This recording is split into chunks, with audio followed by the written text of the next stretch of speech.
አላህን ፍራ ሲባል አንዳንዱ ትቢቱ አልፈራም ይላል አንዳንዱ እንዲሁ በለጊዜው ይሰማሽና ከዚያ በኋላ እሱ የፈለገውን ያደርጋል ባለቤቴ ሐቅ ነገር ብነግረው ወነተኛ ነገር ብነግረው አያምነኝም አንዳንድ ሰው ደግሞ የፈለገው ሰው ቢከዳው ከራሱ በኩል ብቻ እውነቱን መንገር እንጂ ከዚያ ሌላ ያለው ሰው ምንም የማያሳስበው ሰው አለ መተው ፍታት አለበለዚያ ወዮልህ ቢሉት አይኔ ህይወቴን ካድናለሁ ብሎ ቢፈታ ፍቻ አይደለችም አስታጋሽ ነው እንጂ የእስላማዊ ኒካህን አውራጅ አይደለም ወኪል አይደለም ይሰረቀች ብሎ ሚስትን ገበያ ላይ ማውጣትና እንደዚህ መክሰሱ ተገቢ አይደለም وما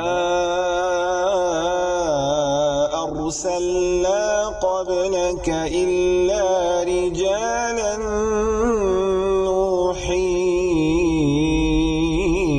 إليهم فاسألوا أهل الذكر إن كنتم لا تعلمون السلام عليكم ورحمة الله وبركاته بسم الله والحمد لله والصلاة والسلام على رسول الله وعلى آله وأصحابه ومن اهتدى بهديه واستنى بسنته إلى يوم الدين أما بعد يتكبراتشوه يا أفريكا تيبي يتياك إنا يملس የአልፈታዋ ፕሮግራም ተከታታዮች ዛሬም እንደተለመደው በሰዓታችን ተገኝተናል ጥያቄዎቻችሁን ፊትለፊታችሁ በሚታየው ስልክና በቲክቶክ አማካኝነት ታደርሱልናላችሁ ለእናንተም ሆነ ለህዝብ ይጠቅማል የምትሉትን ጥያቄ አቅርቡ መልሱን ካገኘን እንመልሳለን መልሱ ማላቀው ከሆነ ደግሞ ለዓሊሞቹ አቅርበን በሌላ አጋጣሚ እንመልሳለን ኢንሻአላህ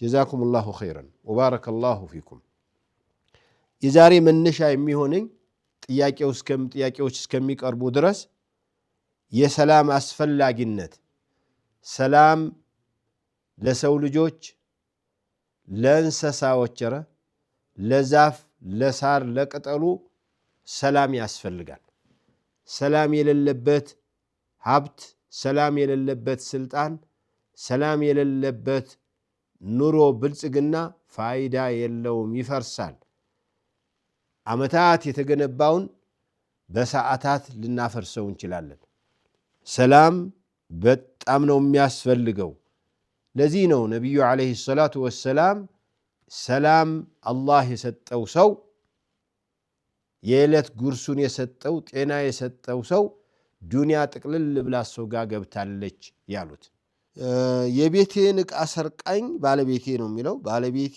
የቤቴን ዕቃ ሰርቃኝ ሂዳ ኒካህ ስጠኝ አለችኝ መህሩን ብር አልሰጠኋትም እና ምን ይሻለኛል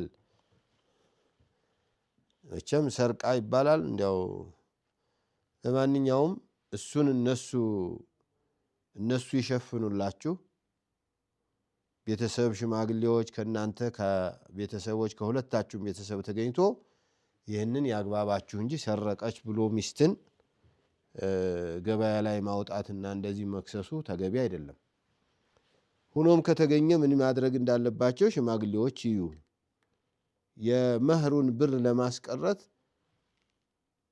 የሚያስፈቅድልህ አሁን አይታየኝም ምክንያቱም ሰርቃለች የምትለው አንተ ነህ ያልከው እንጂ እሷ ሰርቃ ተገኝታ የተረጋገጠባት ነገር የለም ይሄ ማጣሪያ ይፈልጋል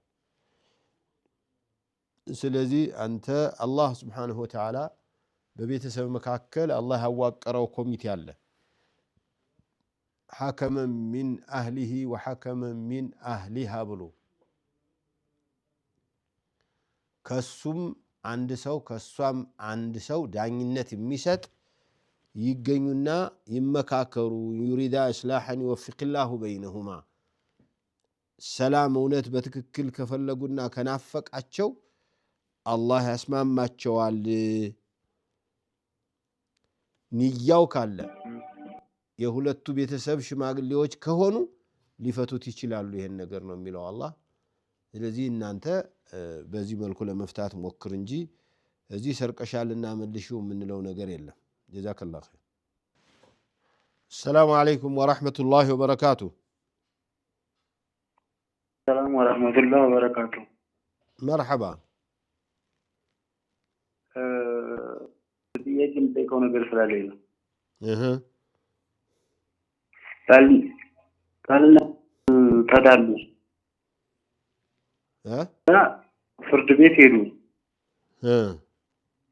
ፍርድ ቤት ኒካሁን አወረደው። ኒካሁን አወረደው። ከዛ መልሶ ወደ ሸሪዓ ይሄ ነገር እንዴት ወይስ ኒካው ይወርዳል አይወርድም? ቆይ ፍርድ ቤት ሄዱ ተስማምተው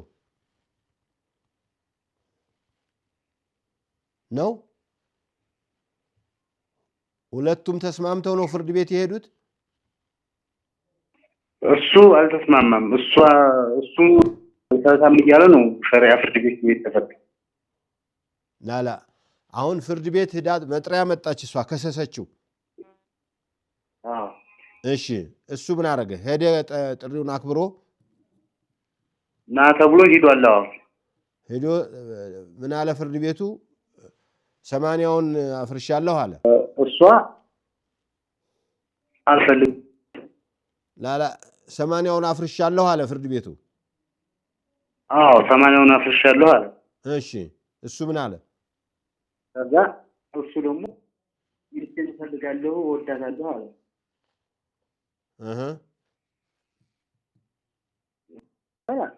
ኒካው ወርዷል ተባለ። ያው እሷም እሱም ተመልሰው መጡ። ንብረት ተከፋፈሉ። ንብረት የላቸው ያው ቤት ነው። በቤቱ እንዲሸጥ ነው የተደረገው። ሌላ ንብረት ልጆች ስላሏቸው ለዝም ብሎ ጥለው ነው የሄደችው እኮ። ስለ ንብረት አላወሩም እዚያ ፍርድ ቤት ላይ? አውርተዋል። ምን አለ እሱ? ፍርድ ማን ነው ባልየው ቁሞ ስለ ንብረቱ ይሄ ይገባኛል ይሄ ይገባታል ብሎ ተሟገተ? ቤቱን ተሟግቷል። እንደገና ደግሞ ሆነቃ ይሄ ይደርሳል የሚባለውን ያው ለልጆች ብላ ጥላ ወደ አረብ ሀገር ሄደች። ቆይ ወደዚያ ወደ አረብ ሀገር ከመሄዷ በፊት ተነጋገሩና ተፈራርመው ንብረታቸውን ጨረሱ። ስለዚህ ሰውየው ፍቹን አምኖበት ፕሮሰሱን ጨርሶ ሂዷል ማለት ነው። እንትምቦ ኒካ አልወረደም። በጉልበት ነው ያወረደ ብሎ ነው እምቢ ያለው። አይደለም እሱ ኒካውን ባያፈርስማ ሊፈርም ነው እኮ። እዚያ ንብረት ሲያከፋፍሏቸው ፎርም ያስሞሏቸዋል። እኔና ገሊትና ገሌ ጋብቻ ላይ ኖረው በዚህ ጊዜ ጋብቻቸው ፈርሶ ይህንን ንብረታቸውን መከፋፈል ስለነበረባቸው ለሱ ይህን ያህል ለሷ ይህን ያህል ደርሷቸው ተስማምተው ተለያይተዋል ሲባል እሱም ፈርሞ እሷም ፈርማ ወረቀታቸውን በየቤታቸው ይዘው ሂደዋል።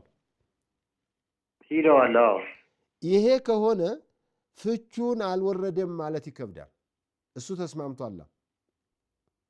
ዝም ብሎ ፍርድ ቤቷ ኒካህን አውርጀብሃለሁ ሲለው ወጥቶ ቢቀር ከዚያ በኋላ ንብረቷን እሷ ብትፈልግ ምን አድርጋ ብትፈልግ ትታለት ብትፈልግ ወስዳ ዝም ብሎ ቢቀጥል ይሄ ኒካህ አለ። ምክንያቱም ያ መደበኛ ፍርድ ቤቱ አስታጋሽ ነው እንጂ የእስላማዊ ኒካህን አውራጅ አይደለም፣ ወኪል አይደለም ሸሪዓን የሚወክለው። አሁን ግን በፕሮሰስ የተነሳ እንዲፈርም አድርገዋለች። ያንን ደግሞ ተስማምቶበታል። ፍቹን በዚህ ጊዜ በተደረገው ፍች መሰረት ፍቻቸውን እና የንብረት ክፍፍላቸውን ዶክሜንት ይዞ ሄዷል ሲባል እሱም ይሄ ማጣሪያ ይዞ ሄዷል። ነገም አንተ የሆነ ቦታ ላይ ሚስት አለ ወይ ቢባል አዎ ሚስት አለችኝ ትምጣ ብሎ ማቅረብ አይችልም። ምክንያቱም የፍች ወረቀት ይዟል እሱ። ስለዚህ ከዚህ በኋላ ፍቻለን ማለቱ ኒካህ አለኝ ማለቱ ይከብዳል። ለማንኛውም በመደበኛ ሸሪዓ ፍርድ ቤት ሳይሆን በቤትም እንኳን ልጅ እያላቸው አይደለም ከዚህ በኋላ ሚስት ልትሆነው ማትችል ፍርድ ቤት ሄዳ የከሰሰች ሴት ትዳር ትሆነኛለች ብሎ ስለማያስብ እሱ ፈትቻለሁ ቢል ለጥንቃቄው ጥሩ ነው እንጂ እኔ እዚህ ደረጃ የደረሰ ዶክሜንት በመንግስትም ቢሆን ፍቺ ቢደረግ አልተፈታም ማለት ይከብደኛል። ጀዛከላሁ ኸይር ባረከላሁ ፊክ። በቲክቶክ ፕሮግራም ላይም አንድ ሰው አንድ ወንድሜ ሚስቱ አናዳው በሜሴጅ ሌላ ቦታ ሆኖ ፈታሁሽ አላት እንዴት ይሆናል ነው ፍች ነው ፈታሁሽ አላት ከዚያ በኋላ ምን ይባላል ታዲያ አልፈታህም እንለዋለን እንዴ ፈትቻለሁ እያለሱ ፈታሁሽ ካላት ተፈቷል ባይሆን እሱ አሁን ሰክሮ ወይ መርቅኖ ወይ የቃመ ወይ የጠጣ ወይ ያጨሰ ወይም እንደተባለው ተበሳጭቶ ይሆናል ይሄን ነገር የተናገረው ትዝ ሲለው ይሄንን ማንም አልሰማኝም ማንም አላየኝም ብሎ ወላሂ ቢላሂ ሚስቴን እወዳለሁ ብሎ ሊሟገታት ስለሚችል እንደኔ እንደዚህ ያለውን ማረጃ መያዝ ያስፈልጋል ምስክሮችንም ማጠናከር ያስፈልጋል السلام عليكم ورحمة الله وبركاته وعليكم السلام ورحمة الله وبركاته ليك نوت يا شيخ الحمد لله رب العالمين عندي تهتي ጥያቄ ጠይቂልኝ ላይ ነበር እሺ አግብታ ልጅ ወልዳለች እና አሁን ላይ ተፋተዋል እሺ የተፋቱት ደግሞ በሸሪዓ ፍርድ ቤት አይደለም ሰፈራቸው አገራቸው ጦርነት ስለነበር አካባቢው ባለ እንትን አስገድዳ እንዲገደድ አድርጋ ነው የተፈታችው ይሄ እንዴት ይታያል አስገድዳ ማለት ማን አስገደደው ፖሊስ ዘመዶቿ እሷ ራሷ ምንድነው በምን አስገደደችው ጦርነት ስለነበረ እዛ ባሉት መንግስት ነኝ በሚሉ እንዲፈታታ አደረገች እነሱ አስገድደውት ማለት ነው እሱ መፍታት አይፈልግም አይ በግዳጅ የተፈታ ፍች አይሆንም በግዳጅ ራሷ ብታስገድደው ልሞት ነው እኔ ብላ ይሄው ገመድ ይያለው ራሴን ላንቅ ነው ወይ መርዝ ይያለው ልጠጣ ነው ካልፈታኸኝ ካለችው ወይ ደግሞ ስለት ይዛ ለወጋህ ነው ሽጉጥ ይዛ ለመታህ ነው ብላ ብታስገድደውና ቢፈታት ፍቻ ይባላል አልተፈታችም ወይ ዘመዶቹ መተው ካልፈታሃት እንገላሃለን መተው ፍታት አለበለዚያ ወዮልህ ቢሉት አይኔ ህይወቴን ካድናለሁኝ ብሎ ቢፈታ ፍቻ አይደለችም ነቢ አለይሂ ሰላቱ ስለሆነ ማለት ነው ተገዶ የተፈታ ፍቻ ይባላል ኦኬ እሷኮ ያው ሶላት ስለማይሰግድ ያው ትንሽ ሞጅሪም ነገር ስለሆነ አልፈለገችውም እሱ ደግሞ አልፈታም ማለት ገባኝ እሷም ከሱ የባሰች እኮ ሆነች እኮ አስገድዳ በሽፍታ ሰፈር ላይ በሚያምስ ጎረምሳ አስገድዳ አለበለዚያ አንገትክን ነው ምን ቆርጠው ካልፈታሃት አሉት ኧረ ይቅርብኝ ወይ እንደ እንትኑን ጠልፈሃለን ብለው ታስፈራርተውት ይሆናል ስለዚህ ይሄ ማሳመን ነው ማሳመን እሱን ፍታይ ብላ ባመጣው ሰውዬ በዳራት ሰው በዘመዶቿ ብለው ነው መፈታት ያለባት እንጂ በዚህ መልኩ መፈታት የለባትም በህግ እኮ ብታቀርብ ይፍታኝ ብላ ህግ ያቅርባ ወይም ሸሪዓ ፍርድ ቤት አካባቢው ካለ ወይም በአካባቢ ሽማግሌዎች ይዛ ልትፈታ ትችላለች አላኩል ያህል እንደዚህ ተገዶ ምናምን አይሆንም ተገዶ አይሆንም እንዴ ተገዶ ፍቼሱ ስልጣን ነው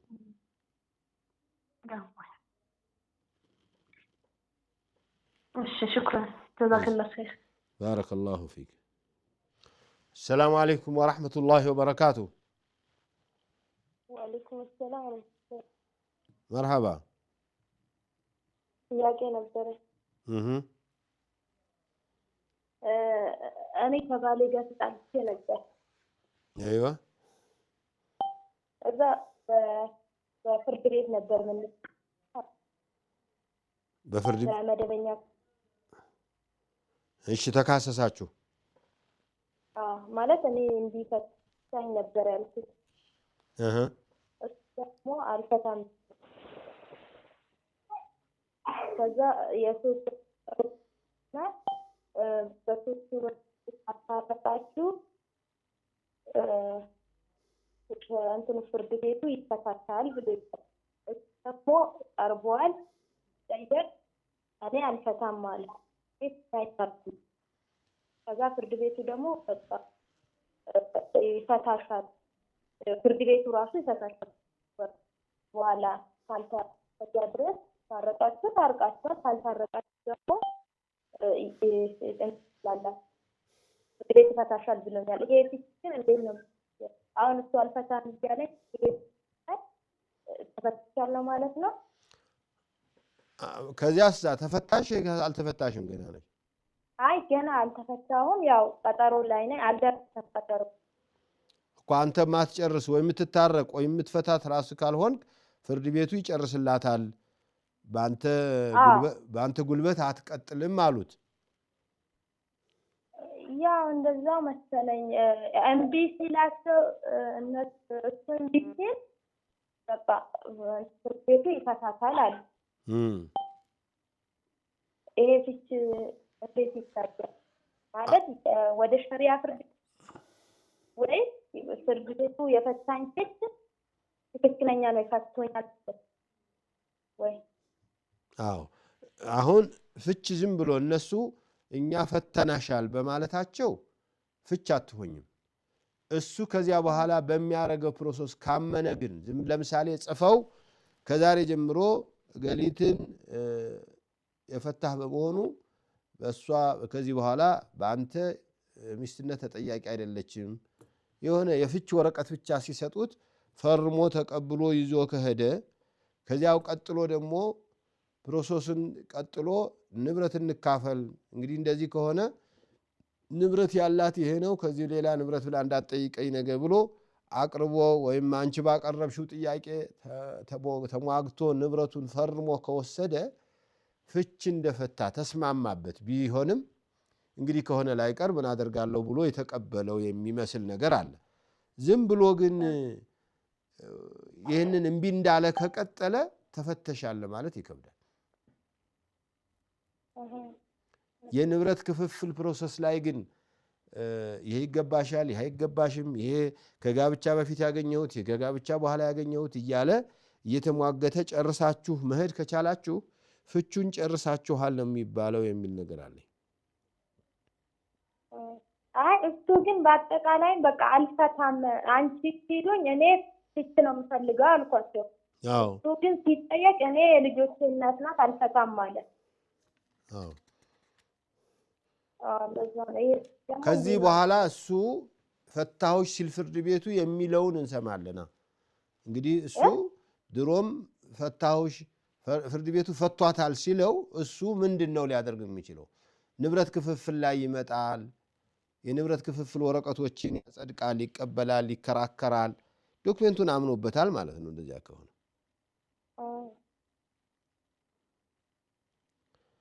ካላመነበት ሁሉንም ነገር እምቢ ብሎ ዝም ካለ ምንም ተፈተሻል ማለት ይከብዳል።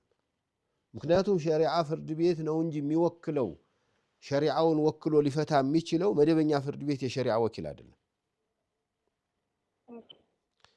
ግን እንዳትራበሹ፣ ሰላም እንዳትነሱ፣ ለራሳችሁም አንዱ ሌላው ላይ ጉዳት እንዳያደርስ ይከላከላል። ሸሪዓ ፍርድ ቤት ያንን ያህል መከላከል አቅም እስከሚኖረው ድረስ ይሄ ነው የሚቀጥለው፣ የግድ ነው። እዚያ አንዱ መጥቶ ዱለኛ ሆኖ ተናጋሪ ሆኖ ወይ በግድ ውጪ በግድ ውጣ ብላችሁ አንዱ ሌላውን እንዳያስቸግረው ፍርድ ቤት ይህን ማገጃ ይሰጠዋል እንጂ ፈትቼሻለሁ ፍርድ ቤቱ 80ሺን ቀዷል ቢልሽ አንቺ ፍቺ ነሽና ሌላ ወንድ ልታገቢ ነው ማለት አይደለም።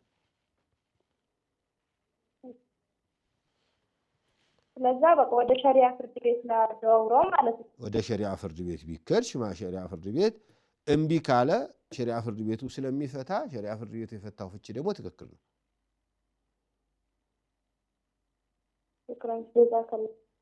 ባረከላሁ ፊክ። طيب ትንሽ እንረፍና ተመልሰን የቀሩትን ጥያቄዎች እናያለን። ብዙ አትራቁ። وما أرسلنا قبلك إلا رجالا نوحي إليهم فاسألوا أهل الذكر إن كنتم لا تعلمون.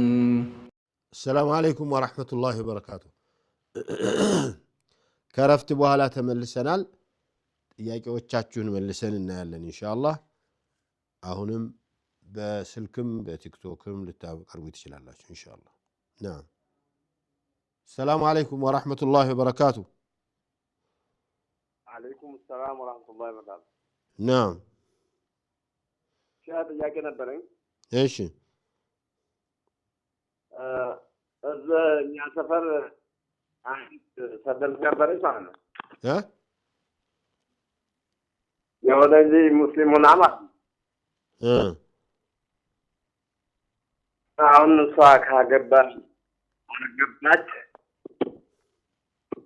አገባው አለ እሷም ያው መሀል እርጉዝ ሆናለች እሺ ካሳቱ በስተፊት ማለት ኒካህ አልታሰረም ካሳቱ በስተፊት እሺ አሁን በመሀል አሰሩ ያ ልጅ እንዴት ይታያል والله የዑለማዎች ኺላፍ አለ ይሄ ከማርገዝ በኋላ የሚደረግ ኒካህ ዑለማዎች መካከል ኺላፍ አለው ላኪን አንዳንዶቹ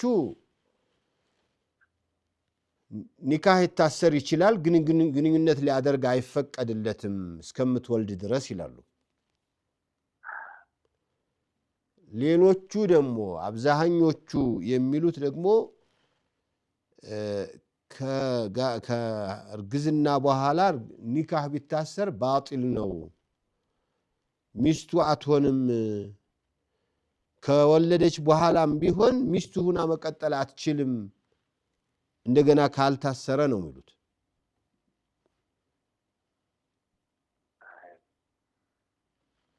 ይሄንኛ ሚስጥሩን ስለምን የሸሪዓዎችን ትሮች ላያቁ ጅምሁር العلماء አይሆንም የሚለውን ነው የሚደግፉትና ባይሆን ነው ጥሩ ባታረጉት ነው ጥሩ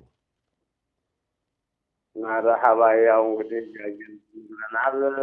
ان شاء الله بتعم من الله يبارك بارك الله فيكم بارك الله فيكم السلام عليكم الو نعم السلام عليكم وعليكم السلام ورحمة الله አንድ ወንድሜ ጥያቄ ጠይቄልህ ጓደኛሞች ነበሩ በአንድ ተሰብስበው ጫት ይደሳሉ ማለት ነው አባቴ ታሞብኝ ተምሮስ እንዳሻልኝ እፈታችኋለሁ ብሎ ተሳለ ምን አረጋችኋለሁ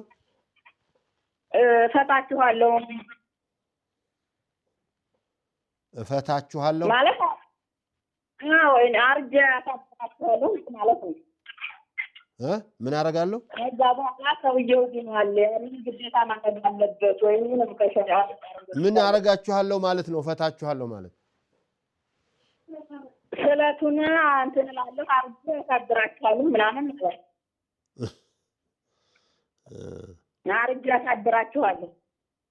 አርጄ አሳድራችኋለሁ አዎ ዱዓ ታረግ መልሰው ማለት ነው እንደዛ ለሁለተኛ ቀን ዱዓ አጠራችኋለሁ ነው አዎ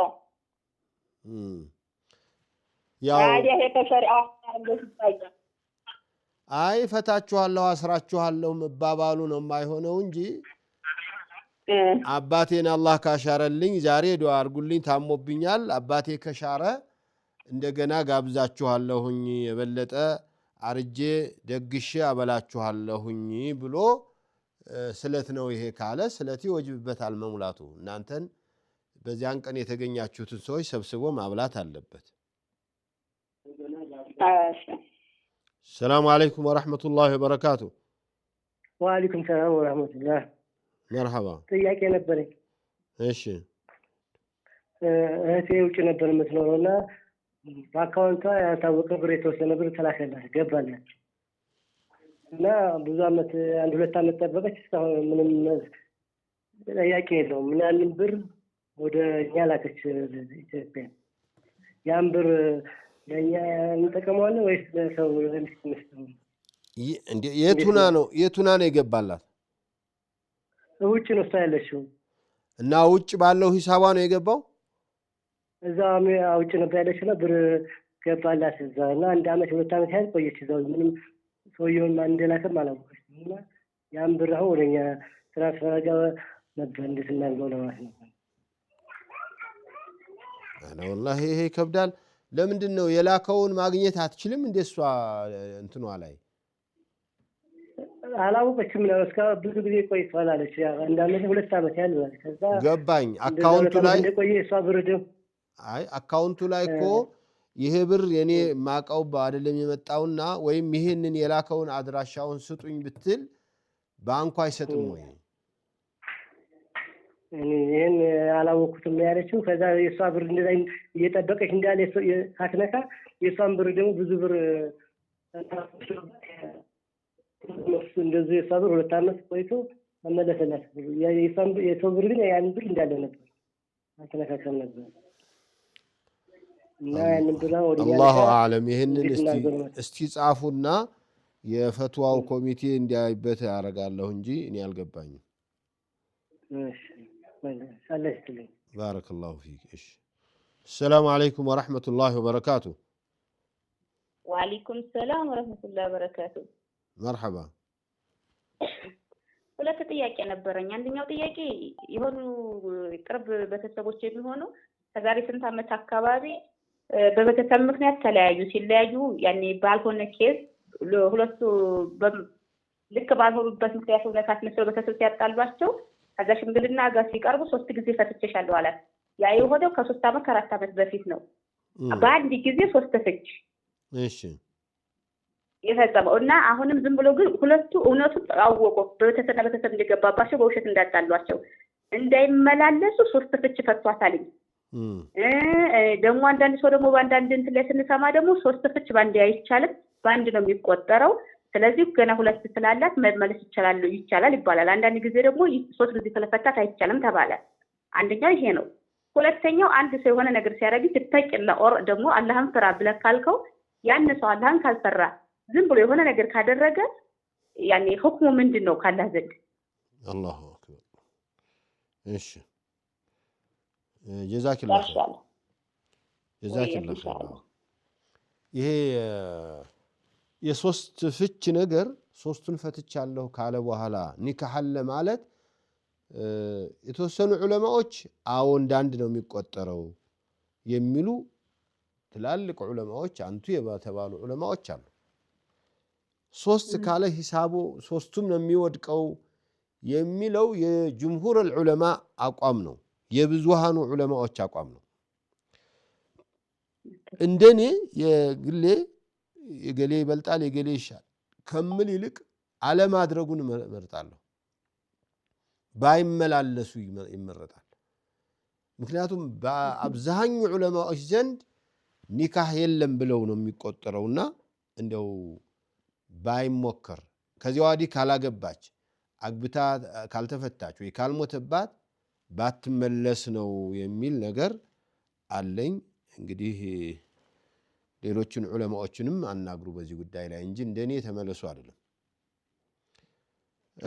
ሁለተኛው ይሄ ተቅላህ አላህን ፍራ ሲባል አንዳንዱ ትቢቱ አልፈራም ይላል፣ አንዳንዱ እንዲሁ ለጊዜው ይሰማሽና ከዚያ በኋላ እሱ የፈለገውን ያደርጋል። ምንድነው ይሄ ሁክሙ? በጣም ትልቅ ወንጀለኛ ነው። በአላህ ስብሓንሁ ወተዓላ ሰው አስታውሶት አላህን ስብሓንሁ ወተዓላ እንዲፈራ በሚያስፈልገው ሰዓት ነግሮት አልቀበልም ካለ ትልቅ ጥፋተኛ ነው። ግን ከኢስላም ይወጣል አይባልም።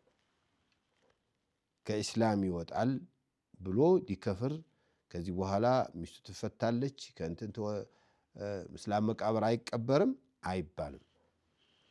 ዛሬ እምቢ ብሏል፣ ነገ ኢንሻአላህ ይመለሳል፣ ሊያርም ይችላል። አንዳንድ ጊዜ እልህኛ ሰዎች በተለይ በጣም እልህ በወጠራቸው ጊዜ ሲነገሩ ምን አገባህ ይላሉ። ምንድነሽ አንቺ ይልሻል። ቢሆንም ግን የአላህ ስም ሲነሳ አንገት መድፋት ያስፈልጋል። የአላህ ስም ሲነሳ ከአላህ ጋር ያለውን ሂሳብ ማስታወስ ያስፈልጋል። ጉልበት ያለው አዋቂ ነኝ የሚል የበላይ ነኝ የሚል ለአሁኑ እንደ ልቡ ማድረጉን ማሰብ የለበትም። ነገ በአላህ እጅ የገባ ቀን እኔን እንኳን ፍራ ተብለህ ጉልበትህን ተማምነህ የቀጠልክ ሽፍታ ነህ፣ ትዕቢተኛ ነህ። ስለዚህ ቅመስ ቅጣትክን የሚባልበትን ቀን እንዲያስታውስ ነው። እተቂላህ ማለት ይሄ ነው። ጀዛከላህ ኸይር። السلام عليكم ورحمة الله وبركاته. وعليكم السلام ورحمة الله وبركاته. የኔ ጥያቄ ሸህ የሆነ አፕሊኬሽን አለ ፖፖ የሚባል ማለት ነው። እሺ። እና በሱ ብር እንሰራለን። ላይቭ ላይ እንቀመጣለን። ያው ኒቃብን ብንለብስ ኒቃብ ችግር የለውም፣ ሂጃባችንን ለብሰን ቁጭ እንላለን እና ይቆጥርልናል ኮይን። ምን አርጋችሁ ወደ ብር ቀይረን እንጠቀማለን። ምን አርጋችሁለት ነው የሚቆጥርላችሁ? ዝም ብለን ቁጭ ነው የምንለው ላይቭ ከፍተን ለአንድ ሰዓት፣ ለሁለት ሰዓት፣ ለሶስት ሰዓት። አጃቢ ትሆናላችሁ ነው? አይ ምንም ነገር የለም። ዝም ብለን ቁጭ የምንለው የራሳችንን ላይቭ ከፍተን። የራሳችሁን ላይቭ ነው ወይስ በሱ ላይቭ ውስጥ ሼር አድርጋችሁ ገብታችሁ? በራሳችን የራሳችንን ከፍተን ቁጭ እንላለን ለአንድ ሰዓት። ያው ጓደኛ ምናምን አንዳንድ ጥያቄ የሚጠይቅ ሰው ሊመጣ ይችላል። እኛ ግን የምናጅበው ነገር የለም። ለምሳሌ ምን ይጠይቁሻል አንቺን? አይ የኔ ቪዲዮዎች የሚሰሩት እንዴት ነው አሰራሩ ምናምን የሚሉ እንጂ ሌላ ሰው የሚመጣ የለም። ሌላ የምንመለከተው ነገር ምናምን የለም። ምን ተጠቅሞ ነው ለእናንተ ብር የሚያስብላችሁ? እሱ ቲክቶክ ምን ይጠቀም? ግን አሰራሩ እንደዛ ነው። ላይቭ ላይ ለአንድ ሰዓት ቁጭ በሉና 10,000 ኮይን ይሰጣችኋል፣ 5,000፣ 6,000 እንደዛ እንባላለን።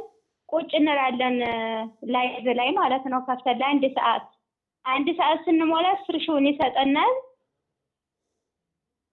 በየቀኑ እንዲህ እያደረግን አጠራቅመን እንሸጣለን ወደ ብር ማለት ነው፣ እንቀይራለን።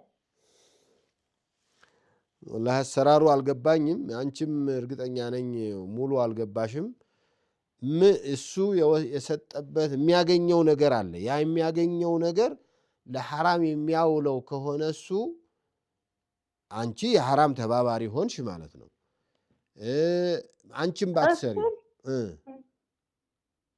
እሱን አናውቅም። ግን የሚያገኘው ነገር እኔ ለምሳሌ 10,000 ኮይን ወስጄ ስቀያየር ከሰው ጋር ስቀያየር 30% እሱ ይወስዳል፣ 70% ለእኔ ነው የሚተውልኝ። እስቲ ጻፉ። ግን አፑ ምን እንደሚሰራ ምን እንደሚጠቀም አናውቅም። طيب እንዲህ አድርግልኝ። አሁን እዚህ እስቲቅባል ላይ ላሉት ልጆች ስልክ ከነሱ ስልኬን ውሰጂና ዋትስአፕ ላይ እንዴት እንደሚሰራ ላኪልኝ። አንድ ምሳሌ የሰራችሁት ነገር ካለ ላኩልኝ። እሱን ሰርች አድርገን አሰራሩን አይቼ መልሳለሁ እንጂ በዚሁ ዝም ብዬ በግምት መመለስ ይከብደኛል። አይዋ እሺ። طيب ሰላም አለይኩም። አንዲት እንስሳት ማለት ነው። አንዲት እንስሳት? አዎ። እሺ። ከብት ናት። ባለቤት የላትም። መጣ ተደበቀች ከከብቶች ጋር። አሁን የማና ብዬ ባስተዋውቅም በቀበሌም ማስተዋወቁ በሁሉም አጠያየቁ ባለቤቱ አልተገኘም። አሁን እስካሁን ድረስ አለች። ቢያንስ ከተደበለቀች ወደ 7 ወር አካባቢ ሆኗል። ላኢላሃ ኢለላህ። ምን ፍየል ናት? ከብት ናት። እሺ። መቼ አጠያዩ ባለቤቷ ሊገኝ አልቻለም። እንዴት ነው ማረጋት ማለት ነው? የአካባቢው ልምዳችሁ እንዴት ነው የሚሰራው?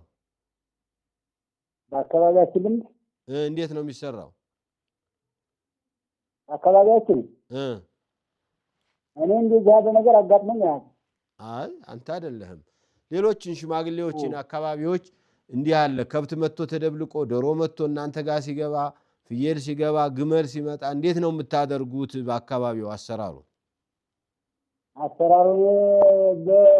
በቀበሌ አሳውቀ ከአመት በላይና አመት ድረስ ጠብቀ ከዛ በኋላ እንነግርሃለን ያሉት ነው ምን እንልሃለን እንነግርሃለን አዎ አሳወቅ ታዲያ አሳውቃለሁ እሺ አሁን እስካሁን ድረስ እንግዲህ 6 ወር በላይ ሆኗል ወደ 7 ወር እየደረሳለ እስካሁን የጠየቁት እንደኝ ያው እናሳውቃልና መድረስ ነው አሉ እንዴት አድርጌ እዛ ድረስማ ስላቸው እዛ ድረስ ጠብቃል አዎ ለማንኛውም በሉቀጣ ይባላል እንዲህ ያለው ጠፍቶ የተገኘ ማለት ነው ከባለቤቱ የጠፋበት ንብረት ራሳቸውን ጠብቀው ባለቤታቸው እስከሚያገኛቸው ድረስ ከምንም ተከላክለው መኖር የሚችሉ እንስሳዎች ከሆኑ መውሰድ የለበትም ወደሱ ማስጠጋት የለበትም እነዚህ ደካማዎች እንደ ፍየል እንደ በግ ጥጃዎቹ በተለይ የግመልም ቢሆን ጨቅላዎቹ ከሆኑ እነሱን አስጠግቶ ያዘው ሰውዬ ተንከባክቦም ሊጠብቃቸውና ሊያቆያቸው ይገባል እሱ ባያገኛቸው ሌላው ሰው ሊወስዳቸው ስለሚችል ወይም እንስሳው ቀበሮው ጅቡ ነብሩ አንበሳው ሊበላቸው ስለሚችል መውሰድ ያስፈልጋል መውሰድ ይችላል ነው ባይሆን በሰው በሚገናኝበትና በተለያዩ ሚዲያዎች ላይ እንዲህ ያለ የጠፋው ሰው ብሎ ማሳወቅ ግድ ይላል ሲመጣ መክፈል አለበት የሚበላሽ ከሆነ የሚጠፋበት ከሆነ ምናምን እሱ ሊሸጠው ሊጠቀምበት ይችላል ግን ሲመጣ ንብረቱን መክፈል አለበት السلام عليكم ورحمة الله وبركاته وعليكم السلام ورحمة الله وبركاته مرحبا ጥያቄ ነበረኝ ايوه ጥያቄ ነበረኝ مرحبا የሆነ ባለቤቴ ሐቅ ነገር ብነግረው እውነተኛ ነገር ብነግረው አያምነኝም እኔ ምንም ነገር ልዋሸው አልፈልግም ይሰማል አዎ እሱ አያምነኝም እንኳን የሄድኩበት የትም ቦታ ሄድ ያለሁበት የቆምኩበት ቦታ እነግረዋለሁ እቤትም እሱ ካላለኝ ወዲያ አልልም ያለውን ሐቁ ነገር ላደርገው እፈልጋለሁ ግን እሱ አያምነኝም ምን ይመክሩኛል ባያምንሽ ምን ችግርሽ ቀስ ብሎ እኮ እየተረዳ ይመጣል እሱ ማመን አለማመኑ አይደለም አይ አትቸኩይበታ ስንት አመት ኖራችሁ እሺ አረ ወደ 14 አመት ኖረናል አዎ እሱ ረጅም ነው ለማንኛውም እሱ እንግዲህ በተፈጥሮ አንዳንድ ሰው ተጠራጣሪ ሰው አለ ራሱንም የማያምን እንደዚህ ያለ ሰው ከሆነ ምን ማድረግ አይቻልም አንቺ አላህ ፈትኖሻል ግን እሱ ካላመነኝ በሚል ሌላ ወለም ዘለም አያስፈልግም ምንም ልትደብቀው አይገባሽም ያሽው ትክክለኛ የህይወት ኑሮ ነው እሱን ተቀብለሽ መቀጠል ነው ያለብሽ ኢንሻአላህ አላህ እንትኑን ይመልሰው ይችላል ብዙ ሰዎች ግድ መኑኝ ሲባሉ የተበለጡ ይመስላቸዋል ስለዚህ ያሉት ነገር ያሰቡት ነገር የጠረጠሩት ነገር ሳይሆን ያገኙት ሲመጡ ወደ ማመን ይመጣሉ መስቸኮል የለብሽም አብሽር ኢንሻአላህ አላህ ሐቁን ያሳየዋል አሚን አሁን አጠገቡኝ ነው የደወልኩልዎት ይገባኛል እሱ አለማመን ሰዎች ተጠራጣሪዎች አሉ ወይ በጓደኛ ወይ በሆነ አጋጣሚ ያመነው ሰው የከዳው ሰው ከሆነ ሁሉ ጊዜ ዘመዱንም አባቱንም እናቱንም ሚስቱንም ልጆቹንም ይጠራጠራል አንዳንድ ሰው ደግሞ የፈለገው ሰው ቢከዳው ከራሱ በኩል ብቻ እውነቱን መንገር እንጂ ከዚያ ሌላ ያለው ሰው ምንም የማያሳስበው ሰው አለ ቢያምንሽ ጥሩ ነበር በጣም ላንቺም ሰላም ነበር አለማመኑ ከአላህ የመጣ ፈተና ነው ሶብረሽ ቻዩ ሌሎቹ በብዙ ፈተና እየተፈተኑ ወላሂ ላዚም በጣም በውስጤ ይረብሽኛል ለምን እውነተኛ ሁኜ ለምን አያምንም የሚባል ነገር በጣም ወላሂ ነው የምልዎት ሰላም ይነሳኛል። ያ ነገር በቀንደው ለምን አያምንም እኮ አይባልም። ለምን እኔን አልሆነም እንደማለት ነው የሚሆነው። ለምን አያምንም ማለት በቃ የራሱ ሸخصያ ያለው የራሱ ህልውና አለው ራሱ ይሰብበት። እኔ እርግጠኛ ነኝ ይሄን ያህል ተከታትሎ የመጨረሻ አንቺ ያልሽውን ውሸትም ቢሆን የማመን ደረጃ ይደርሳል ብዬ አስባለሁ። ኢንሻአላህ ጀዛኪላህ ኸይር። እሺ ወያ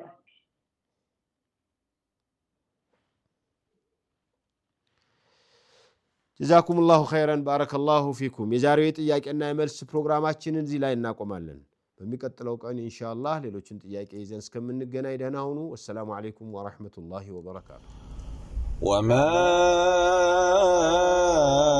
أرسلنا قبلك إلا رجالا نوحي